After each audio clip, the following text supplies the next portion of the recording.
Hi friends, இன்னைக்கு வீடியோல Redmi Note 8 Pro mobile என் கையில இருக்கு. இந்த மொபைலை அன்பாக்ஸ் பண்ணிட்டு இந்த மொபைலை வாங்குறதுக்கான 10 காரணங்களை பார்க்கலாம். அது கூடவே இந்த மொபைலை வாங்காம இருக்கீங்க அப்படின்னா எந்தெந்த காரணத்துக்காக வாங்காம இருக்கலாம் அப்படின்றதையும் முழுசாவே இந்த வீடியோல பார்க்கலாம். ஃபர்ஸ்ட் Redmi Note 8 Pro ஓட பாக்ஸ் பேக்கேஜிங் அப்படியே Redmi Note 8 எந்த மாதிரி இருந்ததோ அப்படியே அந்த மாதிரி தான் இருக்கு. Redmi Note 8 பத்தி பேசினதுனால Redmi Note 8 ஓட அன்பாக்சிங்கும் நம்ம சேனல்ல இருக்கு. அதை நீங்க இன்னும் பார்க்கல அப்படின்னா அதுக்கான வீடியோ ஐ பட்டன்ல கொடுத்திருக்கேன், கண்டிப்பா செக் பண்ணி பாருங்க. அந்த பாக்ஸை ஓப்பன் பண்ணோம் அப்படின்னா அதுக்கு உள்ள ஒரு பாக்ஸ் இருக்கு. அந்த பாக்ஸில் உங்களுக்கு சிம் எஜெக்டர் பின் கொடுத்துருக்காங்க.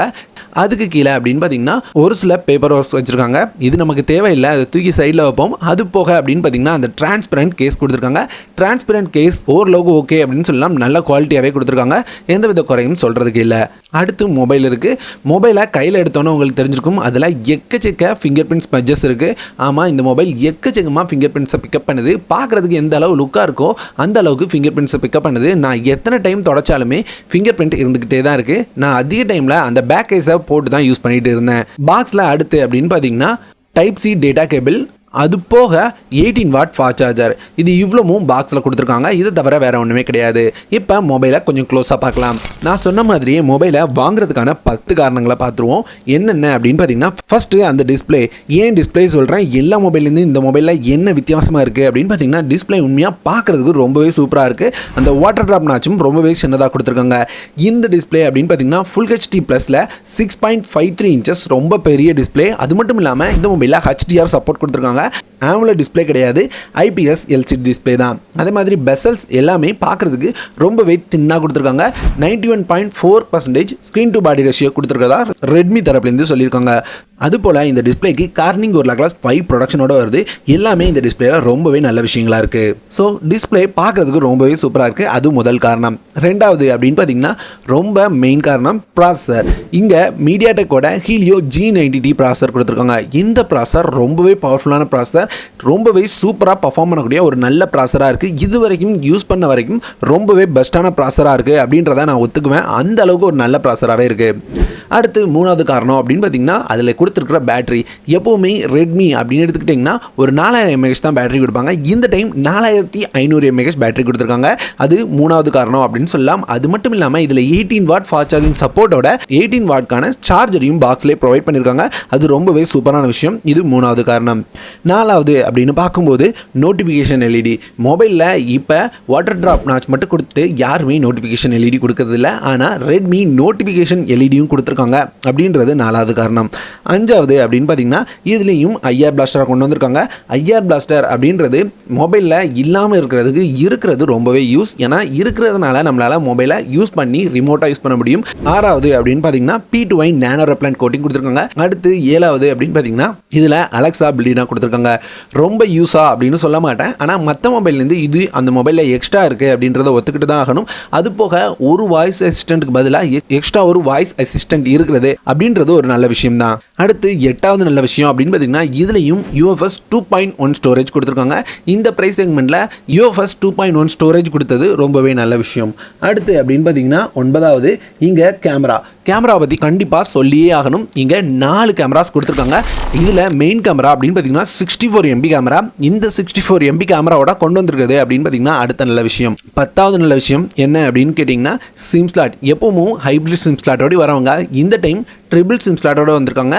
உங்களால் 2 சிம் கார்டு ஒரு மெமரி கார்டு 3ஐயும் ஒரே நேரத்தில் போட முடியும். இப்போ கேமராவை பற்றி டீட்டெயிலாக பார்க்கலாம். கேமரா அப்படின்னு பார்க்கும்போது உங்களுக்கு மெயின் கேமரா 64 MB சாம்சங்கோட சென்சார் கொடுத்துருக்காங்க. இந்த கேமராஸில் எடுத்த ஃபோட்டோஸ் அப்படின்னு பார்த்தீங்கன்னா ரொம்பவே டீட்டெயில்டாக இருக்குது. 16 MB மோடில் எடுத்த ஃபோட்டோவும் சரி, அதே மாதிரி 64 MB மோடில் எடுத்த ஃபோட்டோவும் சரி. 16 MBயை விட 64 MB அப்படின்னு பார்க்கும்போது டீட்டெயில்ஸ் ரொம்பவே அதிகமாக இருக்குது. ஏன்னா இந்த மரத்தில் பாருங்கள் எந்த அளவுக்கு டீட்டெயில்ஸ் எடுத்திருக்கு அப்படின்றது. நார்மல் கேமராவை கம்பேர் பண்ணும்போது மரத்துக்குள்ளே நிழலில் இருக்க டீட்டெயில்ஸ் கூட ரொம்பவே அழகாக கேப்சர் பண்ணியிருக்கு இந்த 64 MBக்கான ஃபோட்டோ. 16 MB அப்படின்னு பார்க்கும்போதும் கண்டிப்பாக குறை சொல்ல முடியாது, ரொம்பவே நல்ல ஃபோட்டோஸை கொடுக்குது. ரெண்டுக்கும் இருக்கிற பெரிய வித்தியாசம் அப்படின்னு பார்த்தீங்கன்னா அந்த ஃபைல் சைஸ் 16 MBயில் எடுத்த ஃபோட்டோ அப்படின்னு பார்த்தீங்கன்னா உங்களுக்கு 6லேருந்து 10 MB கிட்ட வருது. இதுவே 64 MB மோடுக்கு மூவ் ஆகிட்டீங்க அப்படின்னா உங்களுக்கு 25லேருந்து 30 MB வருது. ஒரு ஃபோட்டோ ஒரு வீடியோ சைஸுக்கு வருது 25லேருந்து 30 MB வருது அப்படின்றதையும் மனசில் வச்சுக்கோங்க. ஃபோட்டோஸ் அதிகமாக எடுக்கிறவங்களா இருந்தீங்க அப்படின்னா கண்டிப்பாக இதை தெரிஞ்சுக்கிட்டே ஆகணும். அடுத்து அப்படின்னு பார்த்தீங்கன்னா 8 MP வைட் ஆங்கிள் சென்சார் கொடுத்துருக்காங்க. இந்த 8 MP வைட் ஆங்கிள் சென்சார் அப்படின்னு பார்த்தீங்கன்னா அதிகமான ஏரியாவை கவர் பண்ணதுக்கு யூஸ் ஆகுது. இந்த 2 ஃபோட்டோலையும் பார்த்தீங்க அப்படின்னா உங்களுக்கு கண்டிப்பாக வித்தியாசம் தெரியும் அப்படின்னு நான் நினைக்கிறேன். இந்த 8 MB கேமராவில் எடுத்த ஃபோட்டோவும் ரொம்பவே டீட்டெயில்டாக இருக்குது, எந்தவித குறையும் சொல்ல முடியாது. அந்த 16 MB கம்பேர் பண்ணும்போது கண்டிப்பாக அதில் இருக்கிற டீட்டெயில்ஸ் அடி வாங்குது, அதை கண்டிப்பாக ஒத்துக்கிட்டே ஆகணும். ஆனால் இந்த வைட் ஆங்கிள் சென்சார் அப்படின்றதுனால நம்மளால் ஒரே இடத்துல இருந்து எக்ஸ்ட்ரா அதிக ஏரியாவை கவர் பண்ண முடியாது அப்படின்றது ரொம்பவே நல்ல விஷயம். நிறையவே ஏரியாவை கவர் பண்ணுது. அடுத்து அப்படின்னு பார்த்தீங்கன்னா அந்த மேக்ரோ சென்சார் அப்படின்னு பார்க்கும்போது நமக்கு ஜூம் பண்ணி பார்த்தா பெருசாக டீட்டெயில் இருக்குது அப்படின்னு சொல்ல முடியல. ஆனால் அவ்வளோ பக்கத்தில் போய் எடுக்கிறதுனால அந்த ஃபோட்டோஸை பாருங்கள் எந்த அளவுக்கு நல்லா வந்திருக்கு அப்படின்னு. அது மட்டும் இல்லாமல் அந்த ஃபோட்டோவில் கொடுத்துருக்கிற கலர்ஸ் எல்லாமே ரொம்பவே நேச்சுரலாக இருக்குது. அதில் வந்திருக்க கலர் தான் எனக்கு ரொம்பவே பிடிச்சிருந்தது. ரொம்பவே நல்ல பாப்பப் ஆகுது. பக்கத்தில் போய் ஃபோட்டோ எடுக்கிறதுனால நமக்கு ஃபோட்டோலாம் இன்னமும் சூப்பராக கிடைக்குது. இந்த ஃபோட்டோலாம் மேக்ரோ லென்ஸில் எடுத்த ஃபோட்டோ எப்படி இருக்குது அப்படின்றத மறக்காமல் கமெண்ட்டில் சொல்லுங்கள். அடுத்து அப்படின்னு பார்த்தீங்கன்னா இந்த டெப்த் சென்சார் அதுக்கான வேலையை பக்காவாக பார்க்குது. அதை பற்றி ஒன்றுமே சொல்ல வேண்டாம். அடுத்து அப்படின்னு பார்த்தீங்கன்னா வீடியோ அப்படின்னு பார்க்கும்போது நம்மளால் எல்லா சென்சார்லையும் வீடியோ எடுக்க முடியும் அப்படின்றது ஒரு நல்ல விஷயம். 960 FPS சூப்பர் ஸ்லோ மோஷன் கொடுத்துருக்காங்க. அதே மாதிரி 240 FPS சூப்பர் ஸ்லோ மோஷனும் கொடுத்துருக்காங்க. வீடியோ அப்படின்னு பார்க்கும்போது 64 MB கேமராவில் எடுத்த வீடியோ ரொம்பவே டீட்டெயில்டாக இருக்குது. டீட்டெயில்ஸ்க்கு எந்தவித குறையும் சொல்ல முடியாது. 4K 30 FPS வரைக்கும் சப்போர்ட் பண்ணுது. இதில் உங்களுக்கு ES கிடையாது. ஆனால் நீங்கள் பார்த்துட்டு இருக்கிறது அப்படின்னு பார்த்தீங்கன்னா 1080p 30 FPSல எடுத்த வீடியோ எந்த அளவுக்கு இருக்குது அப்படின்றத நீங்களே பார்த்து தெரிஞ்சுக்கோங்க. அதை பற்றி சொல்கிறதுக்கு எதுவுமே இல்லை. அதே மாதிரி 720pலையும் வீடியோ எடுத்திருக்கேன், அந்த வீடியோவும் பாருங்கள். அது மட்டும் இல்லாமல் மேக்ரோ லென்ஸ்லையும் உங்களால் வீடியோ எடுக்க முடியும் அப்படின்றது ஒரு நல்ல விஷயம். மேக்ரோ லென்ஸில் நமக்கு பக்கத்தில் இருக்கிற சின்ன ஆப்ஜெக்ட்ஸை வீடியோ எடுக்கிறதுக்கு மேக்ரோ லென்ஸில் எடுக்கிற வீடியோ ரொம்பவே யூஸ்ஃபுல்லாக இருக்குது. அடுத்து அப்படின்னு பார்த்தீங்கன்னா அந்த சூப்பர் ஸ்லோ மோஷன் 960 FPSல சூப்பர் ஸ்லோ மோஷன் எடுக்கும்போது நமக்கு ஃபுல் ஃப்ளெஜ்டாக எடுக்க முடியல. ஆனால் 240 FPS அப்படின்னு பார்க்கும்போது 960 FPS விட கொஞ்சம் அதிக டைமிங்கு நம்மளால் வீடியோ ஷூட் பண்ண முடியுது. இதுதான் Redmi Note 7 Proவில் இருக்கிற கேமரா. கண்டிப்பாக கேமராவை பற்றி தெளிவாக உங்களோட ஷேர் பண்ணியிருப்பேன் அப்படின்னு நினைக்கிறேன். இது தவிர என்ன சந்தேகங்கள் இருந்தாலும் கமெண்ட்டில் கேளுங்க, கண்டிப்பாக நான் ரீப்ளை பண்ணதுக்கு ரெடியாக இருக்கேன். கேமராவை பார்த்துட்டோம், அந்த கேமராவில் இருக்கிற பேக்கை பற்றி பார்க்கலாம். பேக் அப்படின்னு பார்க்கும்போது உண்மையாக சூப்பராக கொடுத்துருக்காங்க. இந்த க்ரீன் கலர் அப்படின்னு பார்த்தீங்கன்னா பார்க்குறதுக்கு ரொம்பவே அட்ராக்டிவாக இருக்குது. ஆல்மோஸ்ட் ரெட்மியோட K20 ஞாபகப்படுத்துகிற மாதிரி இருக்குது. அதில் அந்த ஃபயர் மாதிரி ஃபினிஷிங் மட்டும்தான் இதில் இல்லை. மற்றபடி மொபைல் அப்படின்னு பார்த்தீங்கன்னா ரொம்பவே சூப்பராக கொடுத்துருக்காங்க. அந்த கலர் எல்லாமே சூப்பராக இருக்குது. அது மட்டும் இல்லாமல் இங்கே கிளாஸ் பேக் யூஸ் பண்ணியிருக்காங்க. இந்த கிளாஸ் பேக்கு அப்படின்னு பார்த்தீங்கன்னா கார்னிங் ஒரு கிளாஸ் 5 ப்ரொடக்ஷன் கொடுத்துருக்காங்க அப்படின்றது ரொம்பவே நல்ல விஷயம். அடுத்து இந்த மொபைலில் அப்படின்னு பார்த்தீங்கன்னா சாஃப்ட்வேர் இது MIUI 10ல் ரன் ஆகிட்டு இருக்கு.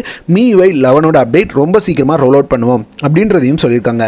அடுத்து இந்த ஃபிங்கர் பிரிண்ட் அப்படின்னு பார்க்கும்போது இந்த கேமராவில் கொடுத்துருக்கிற ஃபிங்கர் பிரிண்ட் ரொம்பவே ஃபாஸ்ட்டாக ஒர்க் ஆகுது. எனக்கு கண்டுபிடிக்கிறதும் பெரிய விஷயமா தெரில. நான் யூஸ் பண்ணுற வரைக்கும் ஃபிங்கர் பிரிண்ட்டை ரொம்பவே பக்காவாக ஒர்க் ஆச்சு, எந்த வித ப்ராப்ளமும் இல்லை.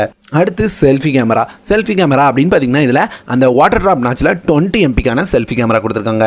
எல்லா நல்ல விஷயங்களையும் பட்டாச்சு. இதில் இருக்கிற ப்ராப்ளம்ஸ் அப்படின்னு பார்த்தீங்கன்னா ஒரு சில இருக்குது. ஃபஸ்ட்டு நான் சொல்லுவேன் அந்த கேமரா பம்ப் ரொம்பவே வெளியே கொடுத்துருக்காங்க. இதுவே Redmi Note 8ல் பார்த்தோம் அப்படின்னா அந்த கேஸ் போடும்போது கேமரா பம்ப் கவர் ஆகிற மாதிரி பண்ணியிருந்தாங்க. அந்த கேஸில் கேமரா இருக்கிற இடத்துல மட்டும் கொஞ்சம் அதிகமான திக்னஸில் கேஸை கொடுத்துருந்தாங்க. ஆனால் இந்த மொபைல் அப்படின்னு பார்த்தீங்கன்னா கேஸ் கூட திக்னஸாக கொடுக்கல. கேஸ் போட்டாலும் கண்டிப்பாக உங்களோட கேமரா பம்ப் அடி வாங்க தான் செய்யும். மொபைல் வாங்கின உடனே கேமரா பம்புக்கு எந்தவித டேமேஜும் வரக்கூடாது அப்படின்னு வச்சிங்கன்னா ஒரு நல்ல கேஸை வாங்கி போடுங்க. அப்போ தான் உங்கள் மொபைலை காப்பாற்ற முடியும். ஏன்னா இந்த வீடியோவில் பார்க்கும்போதே உங்களுக்கு தெரிஞ்சிருக்கும் கேமரா பம்ப் கேஸ் போட்டாலும் அதுக்கு வெளியும் நிற்குது. அந்த அளவுக்கு பெரிய கேமரா பம்பாக இருக்குது. அடுத்து அப்படின்னு பார்த்தீங்கன்னா இந்த மொபைல் வாங்கணும் அப்படின்னு நினச்சிங்கன்னா ஃபஸ்ட்டு நீங்கள் ஃப்ளாஷ் சேலை தாண்ட வேண்டியது இருக்கும். ஃப்ளாஷ் சேல் அப்படின்றது உண்மையாக ரொம்பவே கஷ்டமான விஷயம். அதுவும் ரெட்மி மாதிரி மொபைலுக்கு என்ன கஷ்டப்பட்டாலும் எடுக்க முடியல அப்படின்ற நம்ம நண்பர்கள் நிறையவே கமெண்ட் பண்ணியிருக்காங்க. இருந்தாலும் நான் ஒரு வீடியோ போஸ்ட் பண்ணியிருக்கேன். அந்த வீடியோக்கான லிங்க் ஐ பட்டனில் கொடுக்குறேன், செக் பண்ணி பாருங்கள். உங்களுக்கு ஒரு ஐடியா கிடைக்கும் எப்படி ஃப்ளாஷ் சேலில் மொபைல் வாங்கலாம் அப்படின்றது. ஃப்ளாஷ் சேல் இல்லாமல் இருந்தது அப்படின்னா ரொம்பவே நல்லாயிருக்கும்.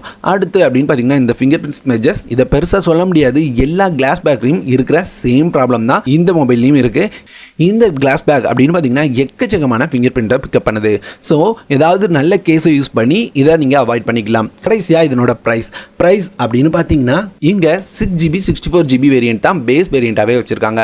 அது மட்டும் இல்லாமல் இந்த ஸ்டோரேஜ் அப்படின்னு பார்த்தீங்கன்னா UFS 2.1 ஸ்டோரேஜ். இது எல்லாத்தையும் கொடுத்து அவங்களோட ப்ரைஸ் என்ன கொடுத்துருக்காங்க அப்படின்னு பார்த்தீங்கன்னா 15,000 அப்படின்ற ப்ரைஸ்க்கு கொடுத்துருக்காங்க. ஃப்ளாஷ் சேல் உங்களுக்கு பிரச்சனை இல்லை அப்படின்னா 15,000 பட்ஜெட்க்கு உண்மையாக ஒரு ஒர்த்தான ரொம்பவே பெட்டரான மொபைல் அப்படின்னு நான் இதை சொல்லுவேன். கண்டிப்பாக ஒரு ஒர்த்தான மொபைலாக இருக்கும். செக் பண்ணி பாருங்கள். ரியல்மி எக்ஸ்டியை வாங்கலாமா அப்படின்னு சந்தேகம் இருந்ததுன்னா இந்த ரெண்டு மொபைலையும் கம்பேர் பண்ணியும் நம்ம சேனலில் ஒரு வீடியோ இருக்குது. அதுக்கான லிங்க்கும் ஐ பட்டனில் கொடுக்குறேன். கண்டிப்பாக செக் பண்ணி பாருங்கள். உங்களுக்கு கண்டிப்பாக ஒரு ஐடியா கிடைக்கும். இதுதான் என்னோட ரெட்மி நோட் 8 ப்ரோக்கான ரிவ்யூ. இந்த வீடியோ பற்றி நீங்கள் என்ன நினைக்கிறீங்க அப்படின்றத மறக்காமல் கமெண்ட்டில் சொல்லுங்கள். இந்த மொபைலை பற்றின என்ன சந்தேகங்கள் இருந்தாலும் கண்டிப்பாக கமெண்ட்டில் கேளுங்க. உங்கள் நண்பர்கள் யாராவது மொபைல் எடுக்கணும் அப்படின்னு நினச்சிட்டு இருந்தாங்கன்னா அவங்களோட இந்த வீடியோ ஷேர் பண்ணிக்கோங்க.